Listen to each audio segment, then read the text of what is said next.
The studio lights blazed like spotlights in a courtroom, and the audience leaned forward with the anticipation of a trial. The segment was supposed to be another comfortable moment for Nicolás Maduro, a platform where he could parade himself as untouchable, dismissing international criticism as imperialist noise. For years, he had thrived on controlled environments, staged rallies, loyalist reporters, choreographed applause. But tonight, things would be different. Because across from him sat Karoline Leavitt, the young voice who had turned congressional hearings upside down, who had humiliated seasoned anchors, and who never flinched when the political stakes were highest. The moderator opened with the kind of question Maduro loved, a softball about sanctions. He leaned back smugly, talking about resistance, about sovereignty, about the people's will. But Karoline wasn't here to talk about slogans. She was here to confront him with something far more damning, the bounty. Everyone in the room knew it. Everyone outside the studio knew it too. $50 million. The U.S. government's offer for information leading to Maduro's arrest. It hung in the air like a storm cloud. Karoline let him finish his rehearsed lines, then leaned forward. Her voice was calm, but her words cut sharp. Mr. Maduro, you call it sovereignty. The world calls it corruption. You call it resistance. The world calls it drug trafficking and human rights violations. And now, you've turned what was supposed to be your biggest badge of honor into the single biggest mistake of your career, because the bounty isn't going away. People don't forget when the price of your capture is higher than the GDP of entire nations. The audience froze. The moderator tried to shift, but Maduro's eyes narrowed. For the first time, his smug smile faltered. Karoline wasn't shouting, she wasn't ranting, she was calmly reminding the world that no matter how many speeches Maduro gave, no matter how many propaganda videos he pushed, his name would forever be linked with that reward. The reward that made him look less like a president and more like a fugitive. The tension thickened. Cameras zoomed in on Maduro's face, catching the brief flicker of unease. Karoline pressed harder, and here's the truth, Nicolás. You thought this reward would fade with time, that headlines would move on. But I'm making sure it doesn't. Tonight, millions are watching. And they're remembering. Your biggest reward has become your biggest mistake. The audience erupted. Half in shock, half in applause. Maduro tried to regain control, but the battle lines had already been drawn. The clash had begun. Maduro tried to laugh it off. Fake numbers. Yankee theater, he said, palms up, as if the accusation could float away on the stage lights. But Karoline had not come empty-handed. She slid a slim folder across the desk toward the moderator. Tabs, timestamps, logos from independent NGOs and international monitoring groups. The camera found the top page, grainy satellite stills of a jungle airstrip, followed by an annotated map of trafficking corridors that bent like arteries through the Orinoco Basin. Here's the part you won't enjoy, she said, voice steady. Flights that never filed manifests. Fuel shipments that vanished. A police colonel who retired the day before the evidence trail reached his office. And the humanitarian aid caravans you blocked while hospitals ran out of antibiotics. She didn't raise her volume, she lowered it, and somehow that made every word land harder. You can chant sovereignty all night, but the facts don't recognize your slogans. The moderator cleared his throat, glancing between them.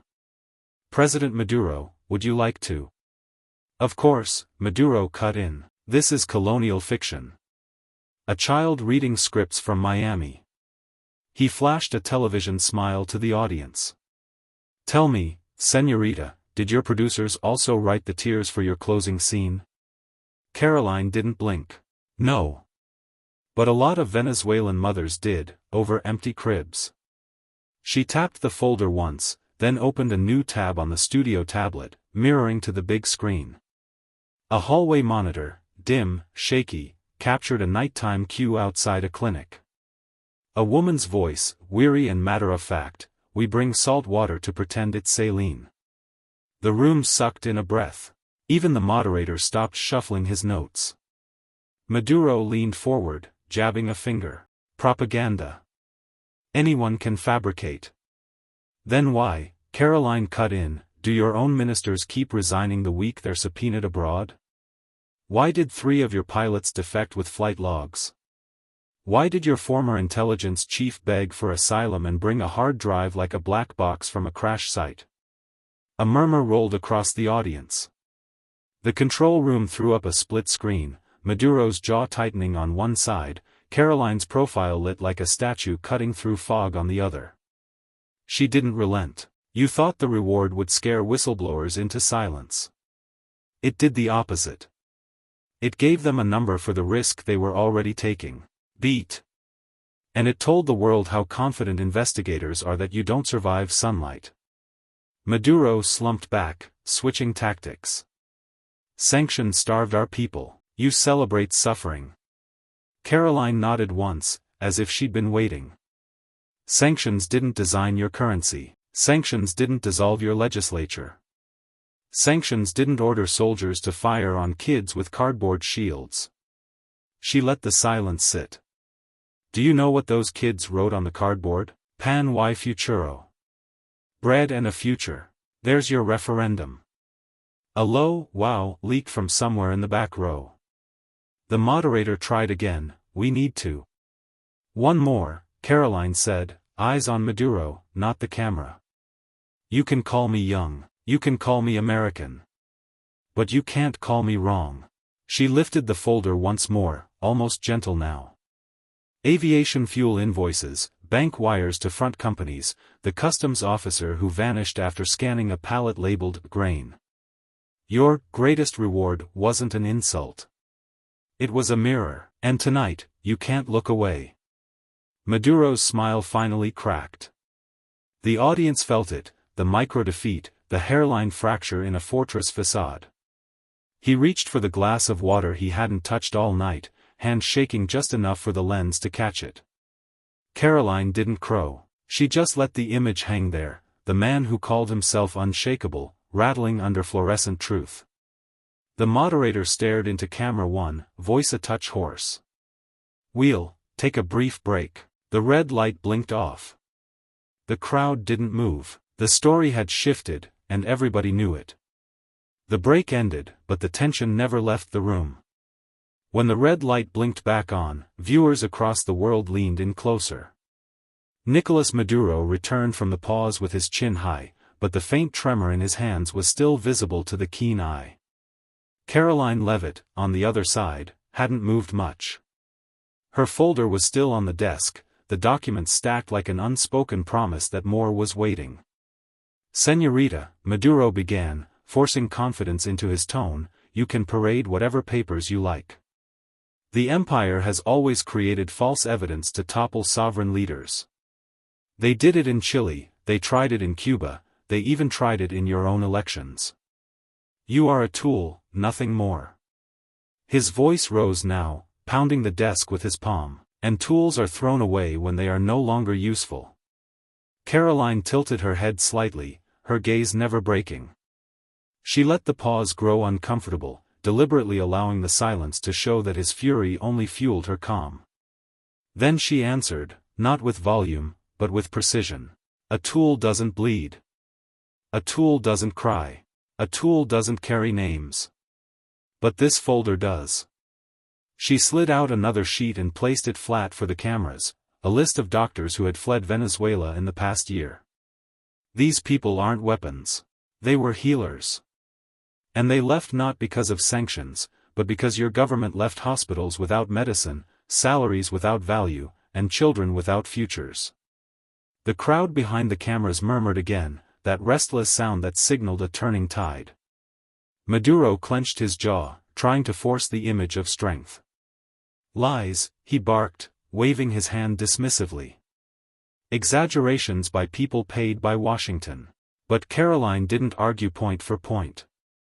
She leaned forward slightly and said, with chilling steadiness, then why do they risk their lives to testify in exile? If this is all Washington's fantasy, why does your former intelligence chief call you a traitor to your own nation? Why does every defector, every whistleblower, tell the same story of corruption, smuggling, and blood. Maduro's face stiffened. He leaned back, searching for words, but Karoline pressed the advantage. She pointed toward the camera, speaking now not to him, but to the millions watching. Every time he denies, remember the voices silenced at home. Remember the students with no books. Remember the parents who bury their children before they can even walk. Her voice broke slightly, but deliberately. It wasn't weakness, it was conviction. You can deny me, but you cannot erase them.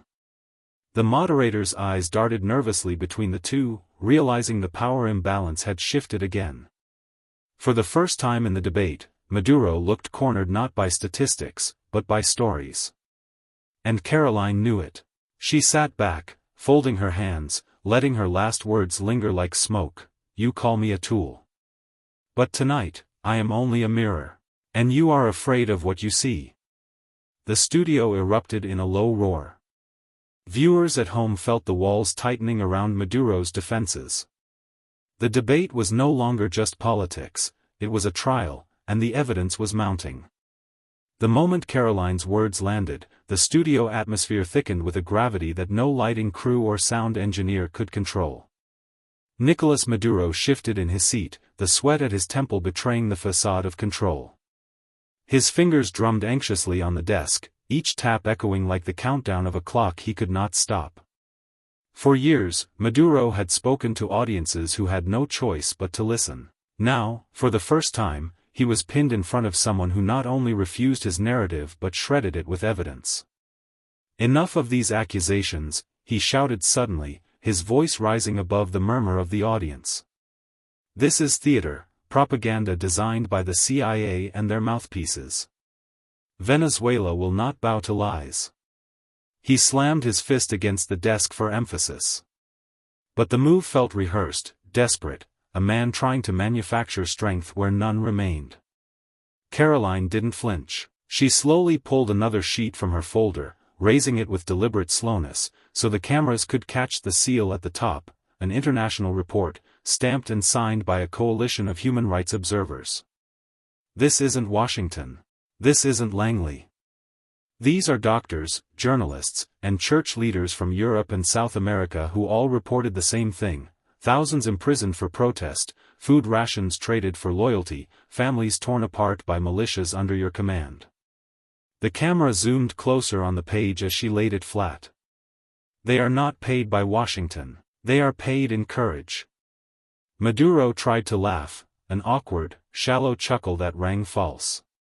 These so-called observers are pawns. You think you can sit there, a child of privilege, and lecture me about my people? I have lived with them. I have eaten with them. His tone sharpened, leaning in like a predator. Can you say the same, Karoline Leavitt? The studio lights caught the flash of steel in Karoline's eyes. She leaned forward, her voice low but steady, cutting through the noise like glass. I don't claim to be one of them, Mr. Maduro. But I have spoken to the mothers who crossed into Colombia carrying children too weak to walk. I have listened to fathers who sold their wedding rings to buy medicine on the black market because their government failed them. And I'll tell you this, they don't care if the truth comes from Washington, Brussels, or Mars. They just want someone to say it out loud while you're forced to listen.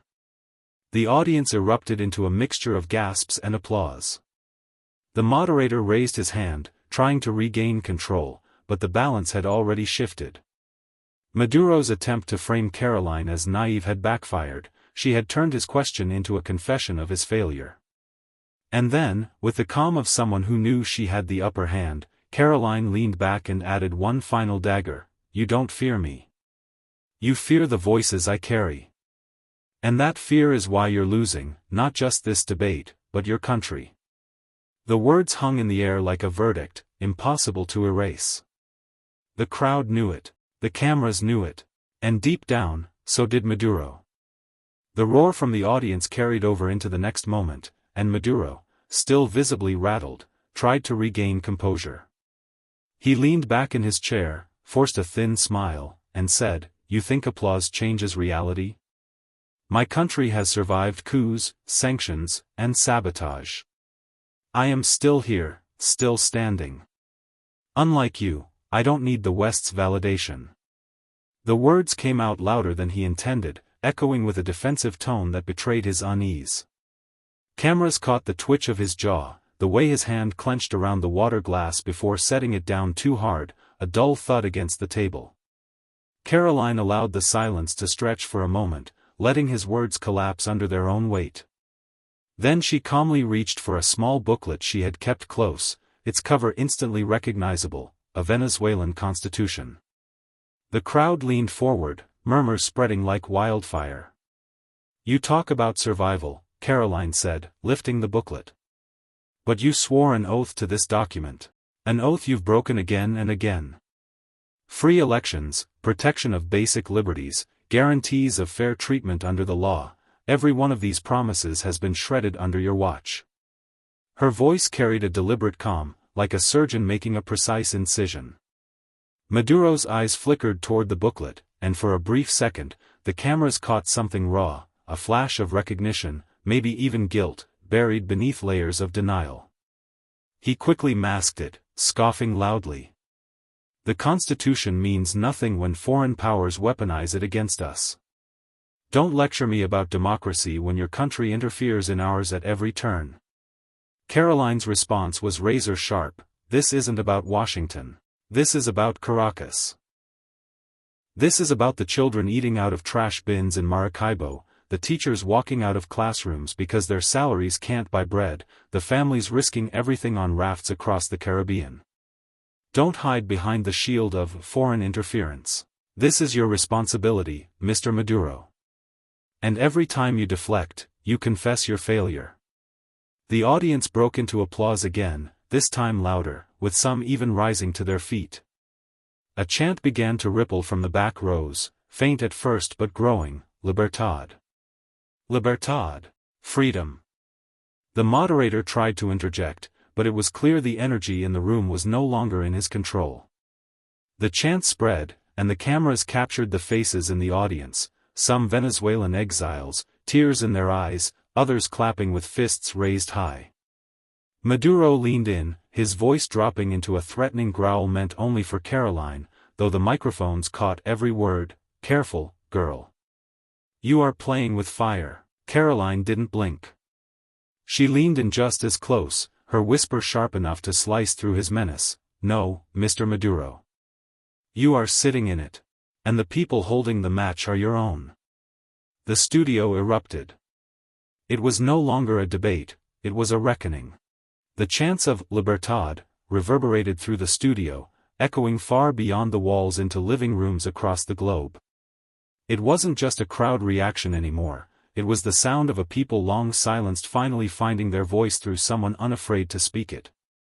The camera zoomed in on Karoline's face, steady, composed, but charged with an electricity that seemed to flow directly into the audience.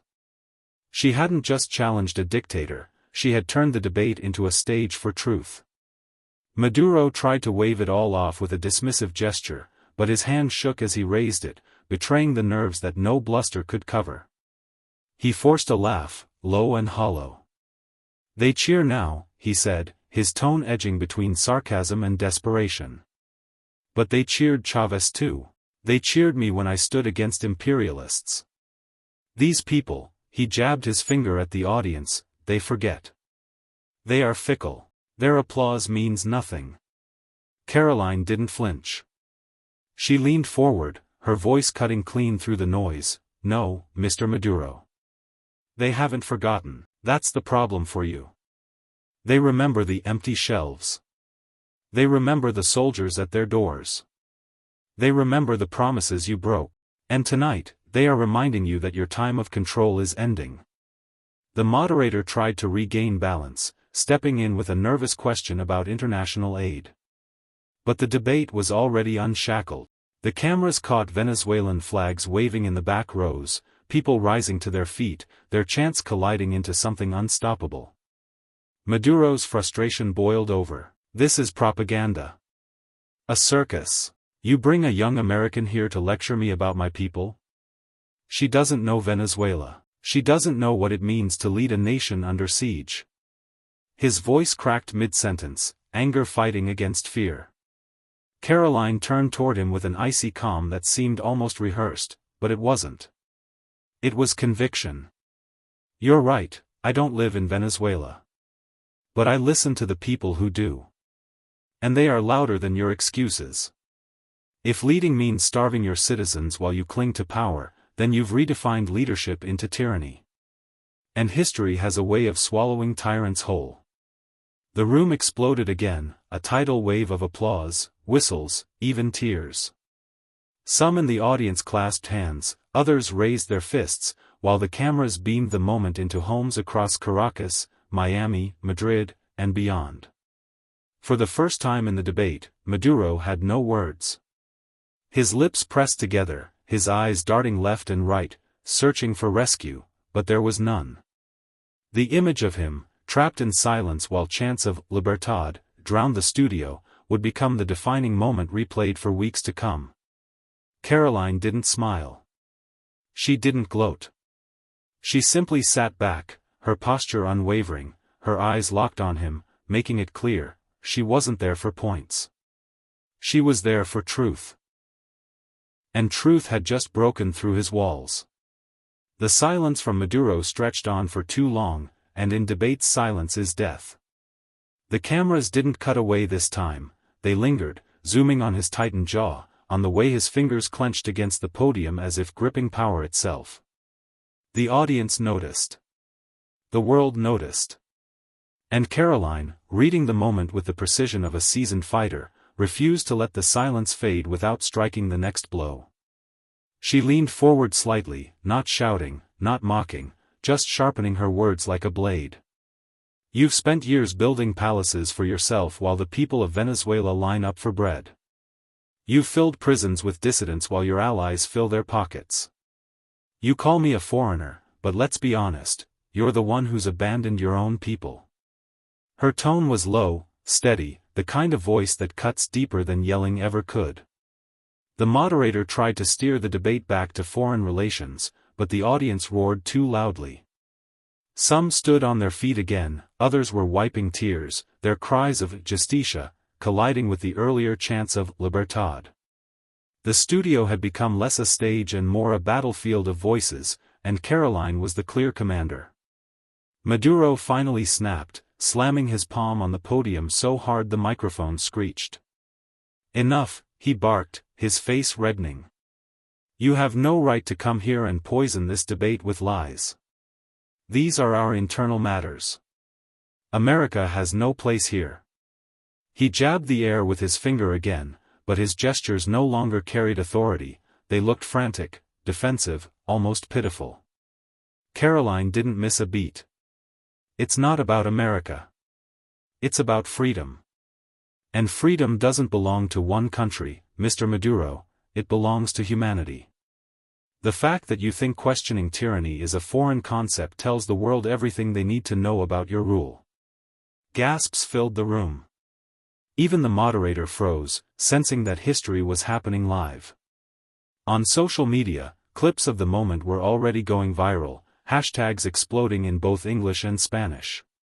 People in Caracas began filming themselves shouting Karoline's words in unison, broadcasting defiance from balconies and streets. The weight of it all pressed in on Maduro. His sweat was visible under the lights, his composure unraveling. For the first time, he looked less like a dictator and more like a cornered man. And Karoline? She stood straighter, almost serene, her presence radiating the kind of confidence that comes not from arrogance, but from knowing you are on the side of truth. As the audience thundered again, she raised her hand slightly, not to silence them, but to channel their energy into the final point of the round. Her voice was clear, undeniable, tonight, the world has seen the truth. And no amount of shouting, no amount of intimidation, will erase it. The Venezuelan people have spoken, and their voice is louder than yours. The applause crashed down like a tidal wave, and the camera cut between her calm expression and Maduro's unraveling face. The contrast told the whole story, one leader rising, another collapsing under the weight of his own lies. The air in the chamber had turned into something close to electricity. Maduro's earlier smirk had faded, and Karoline's words were still hanging in the air like sharp glass. She leaned into the microphone, her voice steady but carrying the kind of edge that cut through the noise. You talk about rewards, but what you handed out was a bribe. And what you called strategy was nothing more than selling your people out. The room erupted, not with applause this time, but with shouts, reporters shouting over each other, trying to capture every syllable. Maduro tried to speak, but the crowd's energy had shifted. Karoline had tapped into something deeper, and her words struck like lightning. The world is watching you, she continued, and they see not strength, not courage, only desperation wrapped in arrogance. A hush swept over the space, the kind that comes before an explosion. And then it came, thunderous claps from the audience, echoing like gunfire across the chamber. For the first time, Maduro looked cornered, his body stiff, his eyes betraying a flicker of doubt. Karoline had made her move, and there was no going back. Reporters later said they had never seen Maduro rattled like that. His usual bravado slipped, and instead of defiance, he leaned on empty slogans.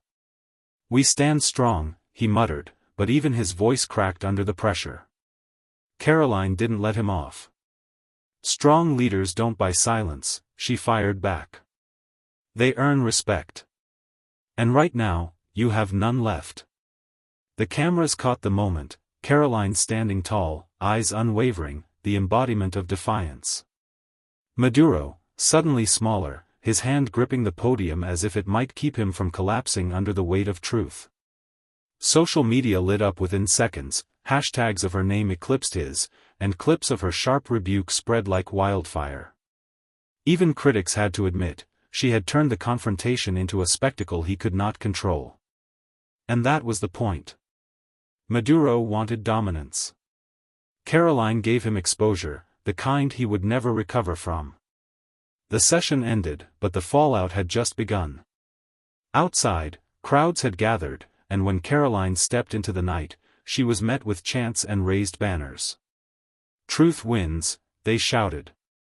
Her words had traveled beyond the chamber, beyond the broadcast, it had become a rallying cry.